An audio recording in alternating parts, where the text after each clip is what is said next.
উদ্ভট অঙ্গভঙ্গি করে বেশ আলোচনায় রয়েছেন ভারতীয় সংবাদ মাধ্যম রিপাবলিকান বাংলার এক সাংবাদিক। একবার এখানে তো আরেকবার ওখানে ছুটছেন স্টেজের এক প্রান্ত থেকে অন্য প্রান্তে, এমনকি কথা বলছেন হাত নেড়ে নেড়ে। জোর গলায় নিজের মতামত অন্যের ঘাড়ে দিতে চাইছেন চাপিয়ে।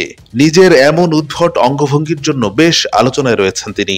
বাংলাদেশের সাম্প্রতিক রাজনৈতিক পট পরিবর্তনে ওপার বাংলার এই সাংবাদিক এভাবে বিদ্বেষ ছড়িয়ে যাচ্ছেন। জানা গেছে রিপাবলিকান বাংলার ওই সাংবাদিকের নাম ময়ূখ রঞ্জন ঘোষ। বাংলাদেশ নিয়ে বিতর্কিত বিভিন্ন মন্তব্য করে আলোচনার জন্ম দিয়েছেন তিনি, আর একের পর এক এমন কাজ তিনি করেই যাচ্ছেন।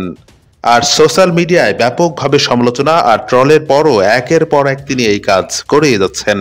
স্ক্রিনের সামনে বেশ নাটকীয় ভঙ্গিতে উপস্থাপনা করেন ময়ূখ, ছড়ান মিথ্যা আর প্রোপাগান্ডা, বোনেন সাম্প্রদায়িকতার বীজও। বাংলাদেশে ছাত্র জনতার গণঅভ্যুত্থান ঘিরে করেছেন বিভিন্ন বিতর্কিত মন্তব্য। শেখ হাসিনা সরকারের পতনের পর বাংলাদেশ নিয়েও অশোভন মন্তব্য করেছেন তিনি।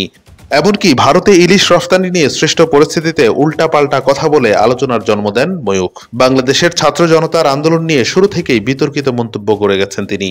তিনি দাবি করেন বাংলাদেশে ছাত্র জনতার আন্দোলনে পাকিস্তানের মদত রয়েছে, এমনকি এই আন্দোলনকে মৌলবাদের সঙ্গেও তুলনা করেন ময়ূখ। আন্দোলন পরবর্তী সময়ে বাংলাদেশের সরকার নিয়েও বাজে মন্তব্য করতে দেখা যায় তাকে।